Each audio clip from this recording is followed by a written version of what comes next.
कबीरदास जी द्वारा रचित रचना साखी। आज हम कबीरदास जी की साखी के बारे में पढ़ेंगे। कबीरदास जी की रचनाएं 3 प्रकार की हैं: साखी, शब्द और रमणी। साखी दोहों में लिखी गई है। इसमें सदाचार, संतोष, सत्संगति, प्रभु स्मरण आदि पर विशेष बल दिया गया है।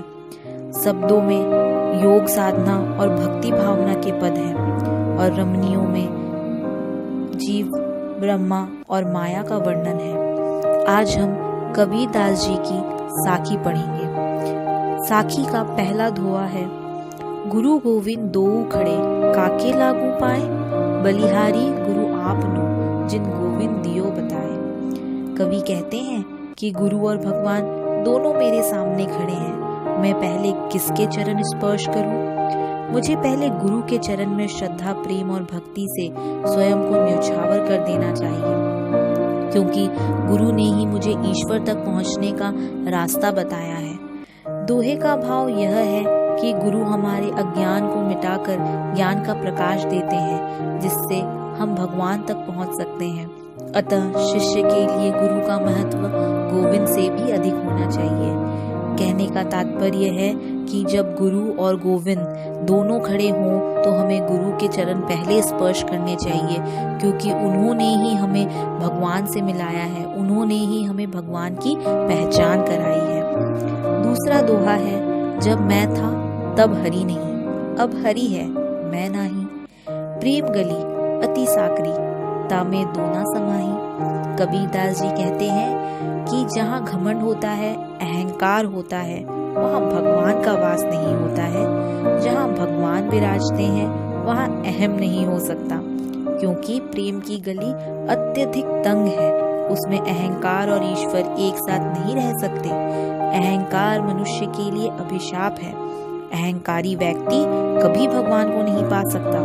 भगवान का अर्थ है प्रेम, और जहाँ सच्चा प्यार होगा वहाँ अहंकार नहीं हो सकता। प्रेम की गली में या तो भगवान रहेंगे या फिर अहंकार। अहंकारी व्यक्ति कभी भगवान से प्रेम को समझ ही नहीं सकता। कहने का मतलब है कि जिनके मन में अहंकार होता है वहाँ भगवान नहीं विराजते, और जहाँ भगवान विराजते हैं उन लोगों के मन में अहंकार नहीं होता। तीसरा दोहा है: काकर पाथर जारी के, मस्जिद लई बनाए, ता चढ़ी मूला बाग दे, क्या बहरा हुआ खुदाए।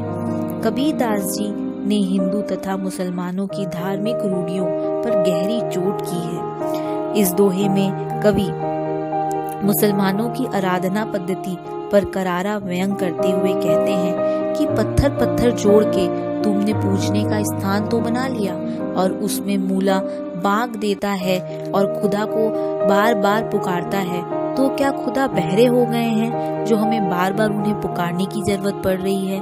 कबीर बाह्य आडंबरों में एकदम विरोधी थे। वे इस तरह से खुदा को पुकारने के पक्ष में बिल्कुल नहीं थे। उनका मानना था खुदा तो हमारे मन में रहता है, उन्हें बार बार पुकारने की क्या जरूरत, उन्हें तो दिल से पुकारो तो वो खुद ही आ जाते हैं मदद करने के लिए। चौथा दोहा है: पाहन पूजे हरि मिले, तो मैं पूजू पाहर, ताते ये चाकी भली, पीस खाए संसार। कबीर जी हिंदुओं की मूर्ति पूजा पर भी प्रहार करते हैं। कवि कहते हैं कि यदि पत्थर पूजने से भगवान मिल जाते तो मैं पहाड़ को ही पूज लेता, मैं पहाड़ की ही पूजा कर लेता। अरे उस मूर्ति से तो यह चक्की अच्छी है, क्योंकि इसके द्वारा पीसे गए अनाज से लोगों का पेट तो भरता है।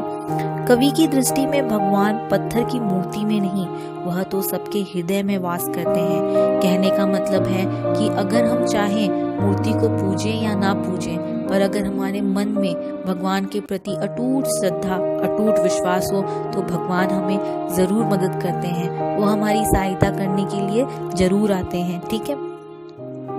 5वां दोहा और आखिरी दोहा है: सात समंत की मासी करो, लेखनी सब बनाए, सब धरती कागद करो, हरि गुण लिखा न जाए। कवि कहते हैं, भगवान के गुण अनंत हैं जिनको संपूर्ण रूप से लिखा नहीं जा सकता। यदि सातों समुद्रों के पानी की स्याही बनाई जाए और जंगलों के पेड़ों की कलमें बनाई जाएं तथा पूरी धरती को कागज बना दिया जाए, तब भी ईश्वर के सभी गुणों का वर्णन करने के लिए पर्याप्त नहीं होंगे। कहने का मतलब है कि भगवान के गुण अनंत अपार हैं। उनके लिए चाहे हम पूरे समुद्र का पानी भी ले ले और उसकी स्याही बना दे, या जंगलों के से कलम बना लें लकड़ियों से, तो भी उनके गुण को लिखना हमारे लिए असंभव है। भगवान अनंत है, अपार है, उनके गुण अनेक हैं। उनके जैसा मनुष्य बनना और उनके जैसा गुण लाना ही हमारे लिए बहुत ही कठिन है। पर अगर हम चाहें सच्चाई और नेक के रास्ते पर चलें तो भगवान हमें सराहते हैं और हमारी सहायता भी करते हैं।